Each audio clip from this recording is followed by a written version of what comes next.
Guys, welcome back to my channel earth mom reactions and मैं हूं ज्योति। Welcome करती हूं आप सभी का मेरे चैनल में। वीडियो में नए हैं तो प्लीज़ चैनल को सब्सक्राइब ज़रूर करना, वीडियो पसंद आई तो लाइक भी करना और कमेंट सेक्शन में अपने ओपिनियन रखना बिल्कुल मत भूलना। लेकिन इसके लिए भी एक प्यारी सी रिक्वेस्ट है मेरे लिए कि कमेंट सेक्शन आप लोगों के ओपिनियन के लिए होता है, बिल्कुल भी जहर उगलने के लिए नहीं होता। मैं देख रही हूँ कि पिछले 1-2 वीडियोज़ में कुछ 2-4 लोग आ रहे हैं जो यहाँ पे जहरीली बारिश करते हुए जा रहे हैं, तो प्लीज़ थोड़ा सा रिस्पेक्टफुल सेटिंग ऑन है मेरी, तो इस चीज़ का थोड़ा सा लिहाज कीजिए। कमेंट सेक्शन आप लोगों की फ्रस्ट्रेशन निकालने के लिए बिल्कुल भी नहीं है। हाँ, आप लोग अपने ओपिनियन शेयर कर सकते हैं, लेकिन भाषा का ध्यान रखिए, क्योंकि अगर आप इस तरीके के गंदे और अभद्र भाषा में कमेंट करेंगे तो सॉरी, वो कमेंट पहले तो आपके खुद ही डिलीट हो जाएंगे, अदरवाइज मुझे फिर आप लोगों को ब्लॉक करना पड़ेगा। तो आप जिसको भी प्यार करते हैं, जिसको भी सपोर्ट करते हैं, दिल खोल के कीजिए, लेकिन दूसरे को सपोर्ट करने के चक्कर में किसी और पे कीचड़ मत डालिए। सॉरी, बट इस चीज़ को मैं बिल्कुल भी अप्रिशिएट नहीं करूंगी। मैं देख रही हूँ कि किस तरीके से सिर्फ मुझे ही नहीं, बाकी भी बहुत सारे लोगों को जहरीले कमेंट किए जा रहे हैं। तो आप लोगों को क्या लगता है कि आप अगर ये जहरीले कमेंट करेंगे तो सामने वाला इंसान आप लोगों के मन मुताबिक चीज़ें बोलना शुरू कर देगा, या फिर आप जिसको प्यार कर रहे हैं उसके लिए अच्छा अच्छा बोलना शुरू कर देगा? सॉरी, बट आप जितने जहरीले कमेंट करेंगे ना, आप उस बंदे को उतना ज़्यादा टारगेट करवाएंगे। ठीक है, तो इसीलिए अपने कमेंट्स लिखने में बहुत ज़्यादा ध्यान दिया कीजिए कि आप लोग पब्लिक प्लेटफॉर्म पे ये कमेंट लिख रहे हैं और आपके कमेंट की वजह से कोई अननेसेसरली टारगेट हो सकता है। क्योंकि डेफिनेटली अगर आप किसी को अनाप शनाप बोलने आओगे तो ये पता चल जाएगा ना कि आप किसको सपोर्ट कर रहे हो। तो जिसको आप सपोर्ट कर रहे हो आप उनको ही ट्रबल में डाल दोगे। तो थोड़ा सा इस चीज़ को गहराई से सोचा कीजिए। और इसी के साथ हम लोग आज का रिएक्शन वीडियो यहाँ पे शुरू भी करते हैं। सो गाइज, अगर आप लोगों को मेरा ये ब्यूटीफुल सा रेड एंड व्हाइट के कॉम्बिनेशन में सूट पसंद आ रहा है, जो कि नायरा कट है, यहाँ पे पूरा एक पैच वर्क है, साथ में आपको मिलेगा इसमें दुपट्टा और एक पैंट भी है। बहुत ही ब्यूटीफुल सूट है ये, रेयॉन कॉटन ब्लेंडेड इसका फैब्रिक है। तो मैं कम्युनिटी में इसका लिंक पोस्ट कर दूंगी, आप लोग इसको बाय कर लीजिएगा। समर फ्रेंडली भी है, बहुत ही अच्छा सा कपड़ा है, मतलब मज़ा आ रहा है पहनने में, बिल्कुल भी गर्म नहीं इसमें लग रहा है। तो जाके आप इसे बाय कर सकते हैं। मैं देख रही हूँ 2-3 वीडियोस से कि स्वाहा वाला टॉपिक यहाँ पे बहुत ज़्यादा हाईलाइटेड हो रहा है। एग्जैक्टली मैं इस चीज़ पे बिल्कुल भी बात नहीं कर पाई, क्योंकि मैंने इस चीज़ पे गौर ही नहीं किया। मेरा ध्यान ही इस चीज़ पे बाद में गया, बट जब मैंने इस चीज़ पे ध्यान दिया और थोड़ा बहुत देखा, रिसर्च करी, तो मुझे समझ में आया कि स्वाहा वाला जो हमारी अड़े बाबा जी हैं, इन्होंने बोला था कि मुझसे जलने वाले स्वाहा स्वाहा। तो उसको कहीं ना कहीं अपने ऊपर लिया है वहाँ से सुचिता ने, वो अपने ऊपर इस चीज़ को लेके गई है। अब इसका भी रीज़न है, इसका भी रीज़न है, और समझने वाले बहुत अच्छे से समझ गए थे कि वो किसको बोलना चाह रही थी कि मुझसे जलते हैं। अब आप और हम तो एक नॉर्मल ऑडियंस है ना। जलता कौन इंसान है? जलता वो इंसान है जो सामने वाले को जानता हो, वरना बाहर के लोग किसी से क्यों जलेंगे जब हमारा एक दूसरे से कोई लेना देना ही नहीं है। हम ज़्यादा से ज़्यादा एक दूसरे को कमेंट कर देंगे नेगेटिव, लेकिन हम जलेंगे नहीं सामने वाले से, क्योंकि जलने वाली भावना एग्जैक्टली उसके अंदर आती है जिनके बीच में जान पहचान होती है। हमारी या पूरी ऑडियंस में से किसी की उनसे ऐसी कोई जान पहचान नहीं है, तो एग्जैक्टली वो जलने वाला स्टेटमेंट था किसके लिए? क्या इनसे रिएक्शन वाले जल रहे थे? अब रिएक्शन वाले इनसे क्यों जलेंगे? क्योंकि ऐसा क्या इनके पास स्पेशल है कि जो बाकियों के पास नहीं है? या इनसे अगर ऑडियंस जलेंगी तो ऑडियंस इनसे क्यों जलेगी? ऑडियंस को इनसे क्या लेना देना? ऑडियंस तो इनफैक्ट यहाँ पे पूरी करता धरता है। बिना ऑडियंस के तो किसी भी यूट्यूबर की जर्नी पॉसिबल ही नहीं है, चाहे वो नेगेटिव ऑडियंस हो चाहे वो पॉजिटिव ऑडियंस हो। हर कोई यहाँ पे ऑडियंस की वजह से ही काम कर पा रहा है, तो ऑडियंस भी जलेंगी, ये भी समझ में नहीं आया। तो बचा कौन? बचा इनका वही वाला परिवार जिनके लिए इनडायरेक्टली डायरेक्टली टॉन्ट मारी जाती है। तो उन्होंने वो तीर अपने ऊपर वहां से लिया कि जलने वालों को स्वाहा। अब ये स्वाहा वर्ड अगर हम 1% मान भी लें कि ये वर्ड इन्होंने अपने मायके वालों के लिए नहीं बोला, ठीक है, मान भी लें कि जो सुचिता है उसने उड़ता हुआ तीर अपने ऊपर ले लिया, ठीक है, तब भी अगर आप ये जलन करने वालों के लिए स्वाहा वर्ड बोल रहे हो तो आप ये वर्ड उनके लिए भी नहीं बोल सकते। स्वाहा का सीधा सीधा मतलब क्या होता है? अगर आपसे मैं पूछूं, देखो मुझे नहीं समझ में आ रहा स्वाहा का मतलब क्या होता है, आप मुझे कमेंट सेक्शन में बताना कि अगर मैं बोलूं कि आपके नाम पे मैं स्वाहा कर देती हूँ, जलने वालों को स्वाहा कर देती हूँ, तो इसका आप क्या अर्थ निकालेंगे? जिस वे में, जिस टोन में और जिस कॉन्टेक्स्ट में ये बोला गया, उसमें साफ तौर पे स्वाहा का मतलब आप लोग समझ गए होंगे ना कि क्यों बोला गया। तो ये बात जलने वालों को भी क्यों बोली गई? हम कभी ये भी नहीं चाहेंगे कि हमारे किसी दुश्मन के साथ भी कुछ ऐसा हो जाए कि उनका स्वाहा करना पड़े, राइट। हम उनके लिए भी कभी नहीं ये चाहेंगे। तो अगर इन्होंने ये बात जलने वालों को भी बोली है तो इस तरीके की बद्दुआ देने की ज़रूरत क्या है। कभी माँ बाप भाई मरने का एग्जाम्पल देना, कभी स्वाहा का बद्दुआ देना। आखिर कौन से ट्रैक में जा रहे हो, कौन से ट्रैक में जा रहे हो और क्या कर रहे हो। अच्छा, मेरे कमेंट सेक्शन में ना, इससे पहले वाली मेरी वीडियो में, हालांकि मैंने अभी ये स्वाहा वाला टॉपिक कवर ही नहीं किया था, बट मेरे पास कुछ कमेंट्स ऐसे आए हैं कि स्वाहा से रिलेटेड कुछ बात जगत परिवार ने भी बोली है। तो मैंने वो लाइव देखी नहीं। अगर आप लोगों को कुछ पता है कि उन्होंने कौन से कॉन्टेक्स्ट में बोली थी तो आप भी मुझे बता देना। बट अगर उन्होंने भी ये स्वाहा वर्ड यूज़ किया है तो मैं उनको भी बोलूँगी कि इस तरीके के शब्द आप नहीं यूज़ कर सकते, चाहे आप किसी को कितना भी नापसंद करते हो, क्योंकि जिस कॉन्टेक्स्ट में आप बोल रहे हो स्वाहा का मतलब साफ साफ है सामने वाले की हानि, है ना। और हम कभी भी नहीं चाहेंगे कि कभी भी किसी की हानि हो। तो कृपया करके ऐसे शब्दों का प्रयोग ना करें जिसका अर्थ कुछ और निकले और उसके बाद आप लोगों को फिर उस चीज़ पे ट्रोलिंग का सामना करना पड़ जाए। अब इसके बाद हम आते हैं कि आखिर सुचिता इतनी ज़्यादा गुस्सा क्यों है, इतनी ज़्यादा वो दिख रहा है, मतलब उसके कम्युनिटी में, उसकी बॉडी लैंग्वेज में ये नज़र आ रहा है कि वो सामने वाली बंदी से बहुत ज़्यादा फ्रस्ट्रेट हो चुकी है। कुछ एक्टिविटीज़ से वो बहुत ज़्यादा फ्रस्ट्रेट हो चुकी है, क्योंकि शायद वो बहुत टाइम से उनकी एक्टिविटी नोटिस कर रही है। अब एक्चुअली क्या होता है ना, मान लो आप, मेरी किसी से लड़ाई है, ठीक है, उसकी मेरे बीच में चल रहा है कोल्ड वॉर, तो अगर वो मुझे इनडायरेक्टली कुछ भी बोलेगा ना तो मुझे उसकी एक्टिविटी से समझ में आ जाएगा, या मैं अगर उसे कुछ भी बोलूँगी ना तो उसको भी मेरी उस एक एक वर्ड से समझ में आ जाएगा कि ये उसके लिए है, क्योंकि हम दोनों के अंदर वो ट्यूनिंग है और वो समझ पा रहे हैं। लेकिन आम लोग नहीं समझ पाएंगे। उसी तरीके से कहीं ना कहीं जो वो टॉन्ट मारने की कोशिश करती है या चीज़ें करती है वो शायद आम जनता को समझ में नहीं आता, लेकिन उसको समझ में आ जाता है जिसके लिए ये होता है। अक्सर जिसके लिए होता है उसको इनडायरेक्ट बोलो डायरेक्ट बोलो, उनको समझ में आ जाता है। और यहाँ पे एक चीज़ और आ रही है जो कहीं ना कहीं एक हिंट देती हुई नजर आई है सुचिता, शायद कुछ गॉसिप भी हुई है जगत परिवार से रिलेटेड। अड़े बाबा ने डेफिनेटली कुछ ना कुछ गॉसिप अराउंड सराउंडिंग्स में करी है, जो गॉसिपिंग चल के उनके पास भी आई है या उनके कानों तक भी आई है, जिसे सुनने के बाद भी जो ये आप देख रहे हो ना सुचिता का इस समय पे जो बिहेवियर हुआ है वो कहीं ना कहीं उस भी रीजन से है।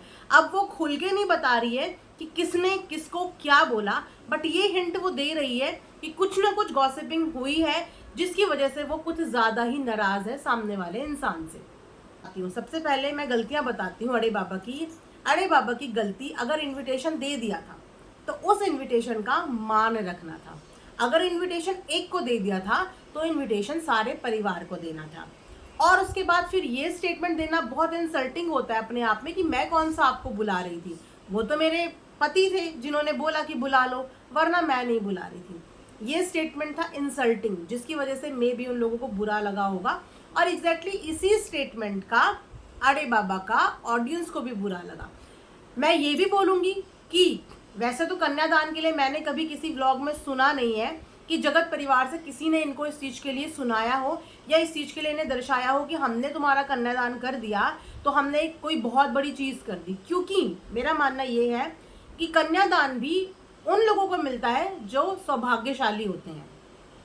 बहुत सारे लोग तो कन्यादान के लिए तरस जाते हैं जिनके घर में बेटियां ही नहीं होती, तो वो भी बहुत किस्मत वाले लोग होते हैं जिनको कन्यादान का अवसर मिलता है। तो ये अपने आप में आपके ऊपर एक बहुत अच्छा कर्मा ऐड होता है। तो इसके लिए आपको सामने वाले पे ये दिखाने की जरूरत नहीं होती कि मैंने तुम्हारा ये कर दिया, क्योंकि वो तुमने बहुत अच्छा काम कर दिया अपने खुद के लिए।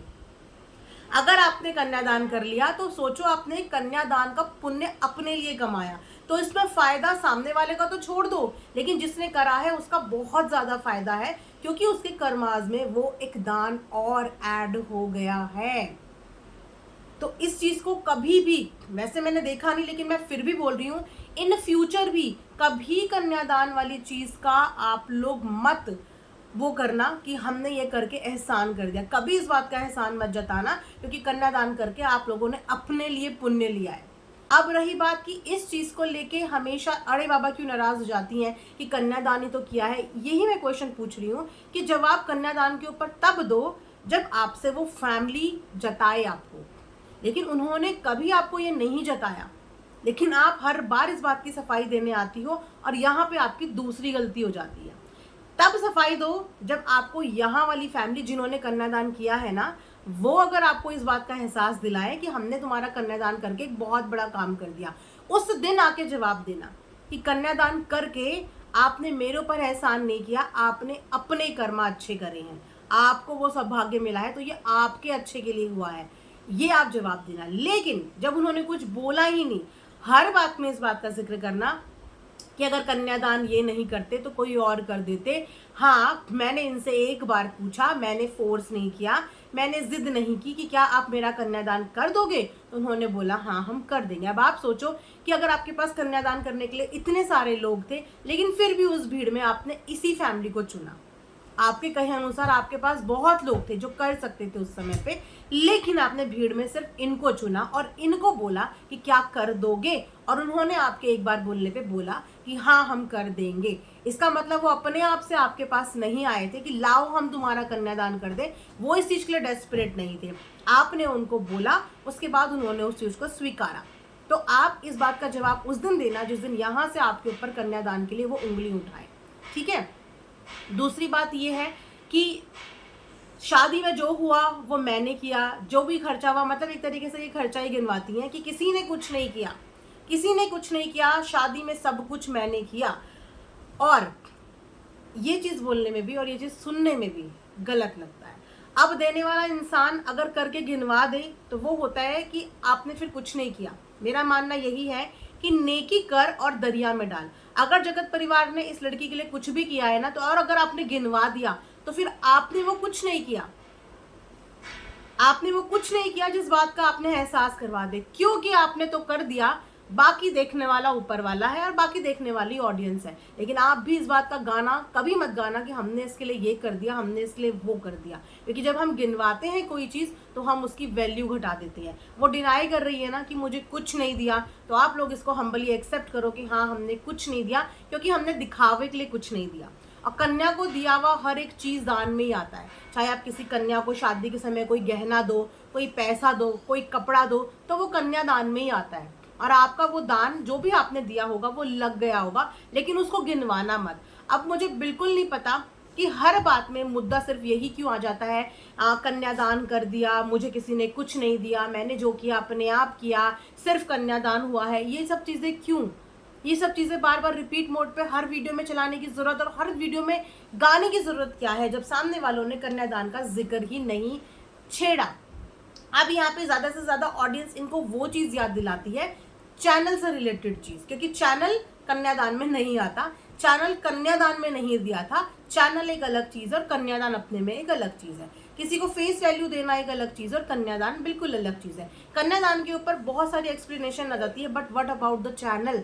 क्या कभी चैनल का क्रेडिट आपने बहुत प्यार से हम्बल तरीके से दिया है? जब भी इन्होंने चैनल से रिलेटेड बात करी है ना, तो टोन, बस टोन का ही प्रॉब्लम है। जहां इस लड़की ने अपनी टोन से ही कर ली ना, मुझे लगता है कि इसके आधे बिगड़े हुए रिश्ते सुधर जाएंगे। जहां पे इसने अपनी टोन जो है वो सुधार ली, क्योंकि ग्रैटिट्यूड नहीं शो करती है, किसी के प्रति ग्रैटिट्यूड शो नहीं करती है, बस वहां पे ये मात खा जाती है। अब उसके अलावा अगर हम बात करें इनके कमेंट सेक्शन की, तो कमेंट सेक्शन सुचिता के भी इस समय पे ऑफ चल रही हैं और इनके भी पॉज चल रहे हैं। डेफिनेटली सबके अपने अपने सपोर्टर होते हैं, उनके सपोर्टर उनको जाके बहुत कुछ बोल रहे होंगे और उनके सपोर्टर जाके उनको बहुत कुछ बोल रहे होंगे, इसीलिए दोनों ने अपने अपने कमेंट सेक्शन ऑफ कर दिए। बट कुछ पहले वाली वीडियोस के कमेंट सेक्शन के कुछ स्क्रीनशॉट मैंने देखे, जहाँ पे मैंने देखा कि अरे बाबा कुछ कमेंट्स के रिप्लाई कर रही थी, जहाँ पे उनके इसी चीज़ के रिलेटेड सवाल भी पूछे गए कि सेक्शन में शादी से रिलेटेड ही बात करी, तो इन्होंने उस बात का पता है क्या जवाब दिया कि मेरे दुख के पल में कोई मेरे साथ नहीं था। अगर आप ये बताना चाह रहे हैं, क्योंकि वो शायद उनको ये समझाना चाह रही थी कि आपकी शादी के वक्त जब आपके साथ कोई नहीं था तो ऐसा था, आपको ऐसा नहीं करना चाहिए था, तो इन्होंने उस कमेंट का जवाब दिया कि मेरे दुख के वक्त में मेरे साथ कोई नहीं था और शादी का वक्त मेरा अच्छा समय था। तो जब मेरे दुख के समय में कोई साथ ही नहीं था और मेरे अच्छे समय में साथ था, तो फिर इस चीज़ का क्या मतलब है? मतलब वो ये मान रही हैं कि जब शादी उनकी चल रही थी तो उनका एक अच्छा वक्त चल रहा था और उस अच्छे वक्त में इनको ये परिवार मिला था, लेकिन जब इनका दुख भरा वक्त चल रहा था तब ये परिवार नहीं मिल रहा था। तो अब इस कमेंट का आप बताइए कि क्या मीनिंग निकाला जाए। अब इस कमेंट को आप एरोगेंस नहीं बोलोगे, सेल्फिशनेस नहीं बोलोगे, तो क्या बोलोगे? क्या शादी के टाइम पे इनका अच्छा वक्त आ गया था? क्या शादी के बाद की जर्नी आपने इनकी नहीं देखी? किस तरीके से ये लोन के लिए रोती थी कि मेरे ऊपर इतना लोन है, मैं कैसे दूंगी, बैंक वालों ने इतना इंटरेस्ट लगा दिया, अब ये लोन बढ़ के इतना हो गया। लेकिन उस लोन को उतारने में कैसे इन्हें हेल्प मिली? क्योंकि इनके पास एक अर्निंग सोर्स था। तो वो क्या इनके अच्छे दिन थे? क्या वो इनके अच्छे दिन थे? वो भी इनका स्ट्रगल वाला टाइम चल रहा था। हो सकता है कि वो बहुत बुरे वाले दिन ना हो, बट वो भी इनका स्ट्रगल वाला टाइम चल रहा था, क्योंकि उस वक्त तक भी इनके ननद नंदोई परिवार के आधे सदस्य इनको पसंद नहीं कर रहे थे। इनकी लव मैरिज है, इन्होंने खुद अपने मुंह से बताया है। इन्होंने जिनसे शादी करी है वो इनके भाई के दोस्त थे, इनके पति, और उससे इन्होंने शादी करी है। एंड शायद ये एक इंटरकास्ट मैरिज भी है, जहां तक मुझे पता है। I am not sure about it, please confirm करना कमेंट सेक्शन में कि ये एक इंटरकास्ट मैरिज भी है। और शायद इसी रीजन की वजह से इनके ननद नंदोई इस शादी से अग्री नहीं थे। तो शादी खुशी से हुई होगी, लेकिन शादी अपने आप में एक स्ट्रगल होती है जब तक आपको परिवार के सारे सदस्य अपना ना ले, ठीक है। और इसी बीच में आपने देखा भी कि थोड़ी बहुत शादीशुदा जिंदगी में इनके उतार चढ़ाव गए भी, और उस उतार चढ़ाव में आंटी ने बहुत अच्छा रोल प्ले किया। आंटी ने इनको भी समझाया, आंटी ने इनकी सास से भी एक माँ बन के बात करी, इनके पति से भी माँ बन के बात करी, इनके जो भाई जगत भैया जो हैं उन्होंने भी उनके पति से बात करी और इनके बीच के मैटर को सॉल्व कराने की कोशिश करी थी। और उसके बाद इनको प्यार से समझा बुझा के वापस भी भेजा। ये सब आपने देखा था ना कि किस तरीके से एक परिवार को जोड़ने की इनकी माँ, जिनको शायद अब ये माँ नहीं मान रही होंगी, उन्होंने कोशिश करी थी, जो हर माँ करती है, अपनी बेटी का घर बचाने की ही कोशिश करती, कभी कोई माँ तुड़ाने की कोशिश नहीं करती। लेकिन इन्होंने फिर भी डायरेक्टली इनडायरेक्टली ये बोलने की कोशिश करी कि मेरा ससुराल तुड़ाने की कोशिश कर रहे हैं। लाइक सीरियसली, उन्होंने आपका कन्यादान किया है, और कभी भी कोई भी माँ नहीं चाहती कि उसकी बेटी का ससुराल खराब हो।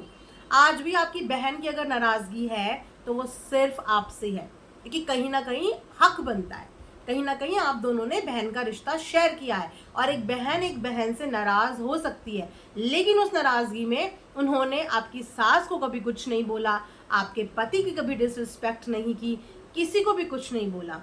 मन मुटाव के दौरान भी आपके पापा आपके फंक्शन का हिस्सा बनने आए, लेकिन ये भी अब पता चला सुचिता के मुंह से कि जब आपके पापा वहां पे आए थे तो कहीं ना कहीं उनका वहां पे इंसल्ट हुआ, जो कि उन्होंने कभी अपने व्लॉग में नहीं बताया और कभी अपनी वीडियो में नहीं बताया। लेकिन अब की बार बातों बातों में ये बात सुचिता ने निकाली कि जब पापा वहां आए थे तो पापा के साथ वहां पे कैसा बिहेव हुआ था।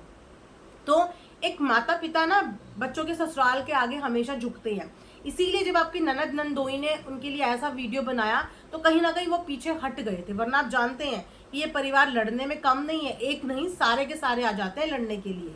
लेकिन क्योंकि वहाँ पे बेटी के ससुराल का मैटर था तो आपके ननद नंदोई ने बहुत कुछ बोल दिया था हीट ऑफ द मोमेंट, और उन्होंने वो चीज़ें लेके फिर आप रोई, आपने अपनी तबीयत का बताया तो वो बैकआउट भी करे, जैसे एक्चुअली एक लड़की के माँ बाप करते हैं।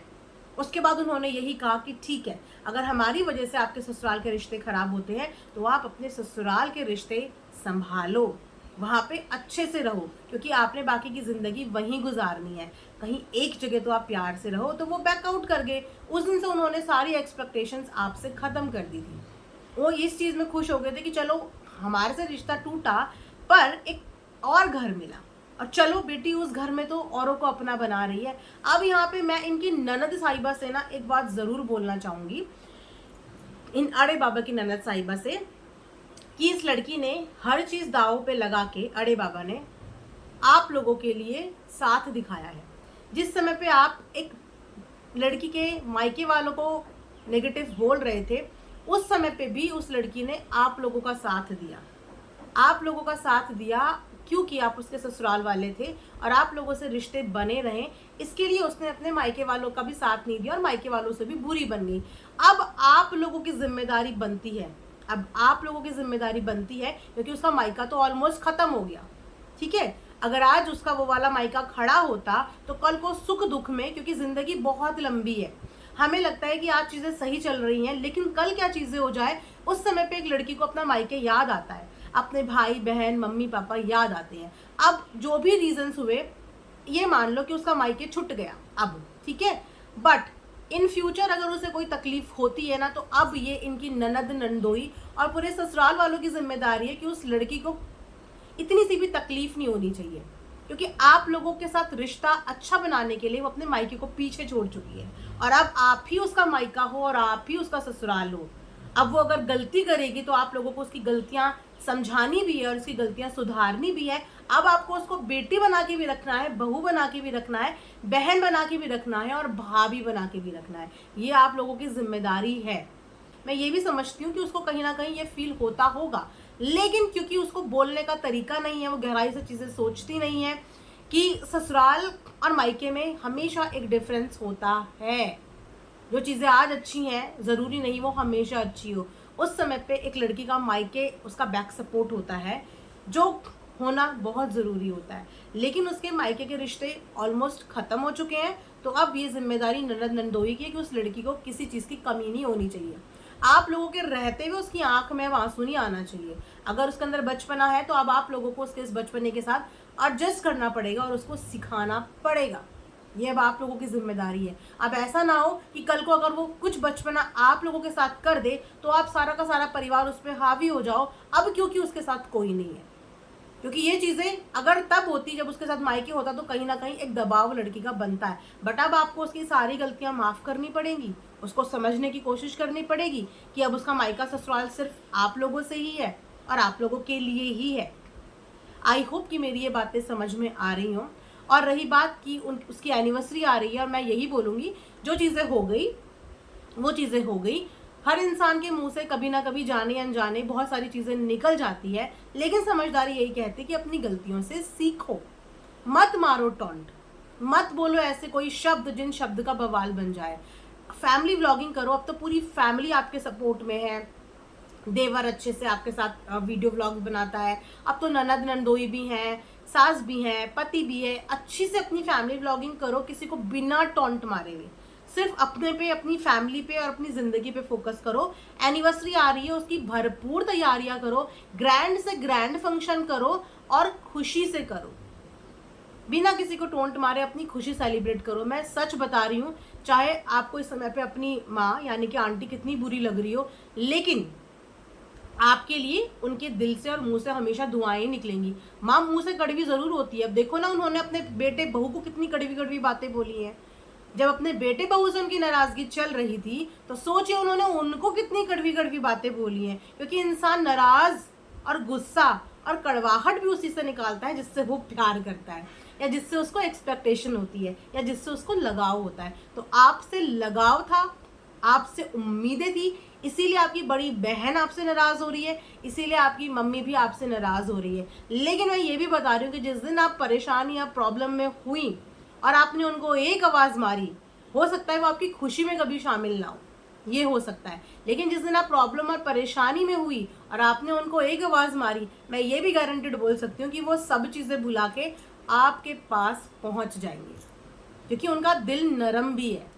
जिनसे कोई रिश्ता नहीं है वो जब उनके आगे हाथ जोड़ सकती हैं, हमसे कोई रिश्ता नहीं है जब वो हमसे माफ़ी मांग सकती हैं, ऑडियंस के आगे हाथ जोड़ सकती हैं, तो फिर अगर आप कभी तकलीफ में हुई और आपने माँ करके पुकारा तो वो आपके पास भी दौड़ी चली आएंगी। लेकिन कोई बात नहीं, कभी कभी चीज़ों को वक्त देना चाहिए। होप कि वक्त के साथ सब कुछ ठीक हो जाए। उम्मीद करती हूँ कि आप दोनों के बीच का भी ये चीज़ें मैटर यहीं पे एंड हो जाए। आप अपनी एनिवर्सरी पे फोकस करो और सुचिता अपनी वीडियोस में फोकस करे। और अगर फिर भी दिल में बहुत ज़्यादा भार है और चीज़ें ऐसा लग रही हैं कि बहुत ज़्यादा गलत हुई हैं जो ऑडियंस को नहीं पता और हम शायद नहीं देख पा रहे हैं, और आपके दिल में भार है, तो फिर अपना भार निकालने के लिए आप लोग आ सकते हो। आप अपने दिल का बोझ हल्का कर सकते हो, लेकिन फिर टॉन्ट टॉन्ट मार के मत करो। फिर क्लियर बातें रखो कि कौन सी किसको बात हर्ट हुई है, कौन सी बात किसको हर्ट हुई है, किसने किसके लिए क्या बोला है और एग्जैक्ट मैटर क्या है। इससे क्या होगा ना, आधी अधूरी चीज़ों से कुछ लोग सुचिता को गलत समझेंगे, कुछ लोग अड़े बाबू को गलत समझेंगे, और एग्जैक्टली मैटर हमें पता ही नहीं होगा कि इनका ऑफलाइन मैटर हुआ क्या है। हम यही नहीं समझ पाएंगे, हमें लगेगा यार इतना सा मुद्दा और इतना ओवर रिएक्ट कर रहे हैं, लेकिन उस ओवर रिएक्ट के पीछे की जो सच्चाई है वो ऑडियंस को तभी पता चलेगी जब आप लोग वो ऑडियंस के सामने रखेंगे। करेक्ट? तो चलिए यहाँ पे देते हैं वीडियो को फुल स्टॉप, मिलेंगे नेक्स्ट रिएक्शन वीडियो में, तब तक अपना ढेर सारा ध्यान रखिए। Bye bye, take care.